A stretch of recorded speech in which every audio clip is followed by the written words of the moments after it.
తిరుపతికి ఇదివరకు చాలా సార్ల నుంచి వస్తానే ఉన్నాను గతంలో కూడా. అయితే మీరు ఇన్నిసార్లు వచ్చి అంటున్నారు, గతానికి ఇప్పటికి ఏమైనా తేడాలు ఏమైనా మార్పులు గమనించారు మీ తిరుమలలో? ఖచ్చితంగా కనబడింది, మార్పు అనేది చాలా ఉంది. అది దర్శనం అయితేనేమి, ప్రసాద వితరణ అయితేనేమి, సౌకర్యం అయితేనేమి అన్ని విధాలుగా బాగానే ఉంది గతంలో పోల్చుకుంటే. ఉచిత దర్శనంది అయితేనేమి, ఈ సర్వదర్శనం అంటే సర్వదర్శనంకి అయితేనేమి, మిగతా వాటికి అయితేనేమి, అన్న ప్రసాదాల వితరణ అయితేనేమి. అంటే అన్నప్రసాద విత్తనం ఏంటంటారు, క్వాలిటీ బాగుందా లేదా? అన్నప్రసాద వితరణ క్వాలిటీ బాగుంది. అంటే అన్నప్రసాద విత్తనానికి సంబంధించి కొత్తగా మెనూలో వడ కూడా యాడ్ చేశారంట, మరి వాస్తవేనది? దాని విషయంలో మాత్రం పరిపూర్ణంగా ఏకీభవిస్తున్నాను. చాలా అద్భుతంగా చేశారు ఈ ఇప్పుడున్న ప్రభుత్వం వారు అయితేనేమి, అది వెంగమాంబ వారు అయితేనేమి, దేవస్థానం వారు అయితేనేమి, ఆ మెనూ మాత్రం చాలా అద్భుతంగా ఉంది. ఈ మధ్యకాలంలో గతంలో కన్నా మెరుగులు అయితే జరిగాయి అంటారు ఖచ్చితంగా? 100% జరిగాయి. శ్రీవారి భక్తుడిగా మీరైతే సంతృప్తి పొందారు ఇప్పుడు ఈ దర్శనం పట్ల, ఈ టైం తిరుమల చూడడం ఇవన్నీ కూడా? 100% సంతృప్తి పొందానండి.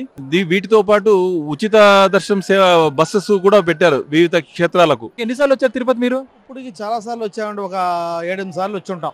ఈ మధ్య కాలంలో తిరుపతిలో మార్పులు వచ్చాయా లేదా, అంటే మీరు చూసినటువంటి వ్యక్తి? ఇప్పుడు క్రితం సంవత్సరం కూడా వచ్చాం. ఈ సంవత్సరం కూడా ఇప్పుడు ఇదిగో మా చిన్న మనవరాలకి తలనీలాలు ఇవ్వడం కోసం వచ్చాం. మార్పు అయితే చాలా కనిపిస్తుంది.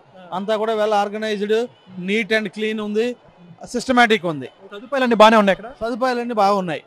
అక్కడ తలనీలాలు కళ్యాణఘట్లో కానీ అంచేత అన్ని బాగానే ఉన్నాయనిపిస్తుంది కూడా. ఎక్కడ నీట్నెస్ బాగా ఉంది. అన్నప్రసాదం తిన్నారా?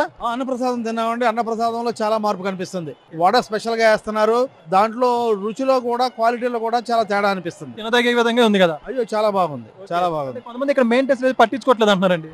ఇది వరకు వచ్చిన చాలా సార్లు వచ్చాము, పోయిన సంవత్సరం కూడా వచ్చాం కాబట్టి ఈ సంవత్సరం చాలా బాగా మార్పు కనిపిస్తుంది, బాగా అనిపిస్తుంది. ఇక్కడ సదుపాయాల పట్ల సంతృప్తి పొందారా? చాలా అండి, బాగా సంతృప్తి పొందాం. తిరుపతికి ఎన్నోసారి మీరు రావడం? నేను మంత్లీ 1 టైం వస్తాను. ప్రతి నెల వస్తారా? ప్రతి నెల 1 టైం వస్తాను. మరి అంటే ఈ మధ్య ఇన్నిసార్లు వచ్చారంటున్నారు మీరు, ఈ మధ్య కాలంలో మీరు ఏమైనా మార్పులు గమనించారు తిరుమల? అంటే బాగున్నాయి ఫెసిలిటీస్ అన్ని? ఎందుకంటే ఇప్పుడు చూస్తే చాలా బాగా మార్పు వచ్చింది. ప్రధానంగా మీకు ఏమేమి బాగున్నాయి? వాష్రూమ్స్ కానీ, భోజనం కానీ, లడ్డు విషయంలో కానీ అన్ని బాగా చాలా చేంజెస్ వచ్చాయి. అంటే క్యూలలో ఎక్కువసేపు వెయిట్ చేయించకుండా ఉండడం కానీ? చిన్నపిల్లలతో వచ్చాం కాబట్టి మాకు 1 అవర్ అంతే దర్శనం అయిపోయింది.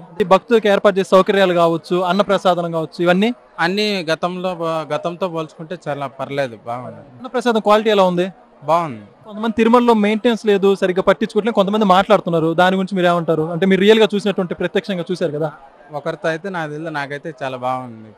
మీరైతే వాస్తవం బాగుంది. బాగుంది. మరి మొత్తం కొంతమంది గోవులకు సంబంధించి కూడా మాట్లాడుతున్నారు, అంటే హిందూ మనోభావాలు దెబ్బతీసే విధంగా గోవులకు సంబంధించే ఉంటారు. అవి నాకైతే ఈ ఫేస్బుక్ లో, యూట్యూబ్ లో అట్లా వచ్చాయి కానీ నేను కొండ దగ్గరికి వచ్చేటప్పుడు చూసే వచ్చాను, బాగానే ఉంది. అక్కడ కూడా అక్కడ అలా ఏం లేదంటారా? అక్కడేం లేదు, అంటే మొత్తం పుకార్లే అంటారా? నేను అక్కడికి వెళ్ళి చూసాను, అక్కడేం లేదు. అంతే. ప్రత్యక్షం చూసారా? బాగుంది. మీరు ఒక భక్తుడిగా అంటే పూర్తి సంతృప్తిగా ఉన్నారు ఇప్పుడు? నేను ఎవ్రీ మంత్ 1 టైం వస్తానండి. నాకైతే ఇక్కడ చాలా బాగుంది, గతంతో పోల్చుకుంటే బాగుంది, మెరుగుపడింది. బాగుంది. Okay, thank you brother.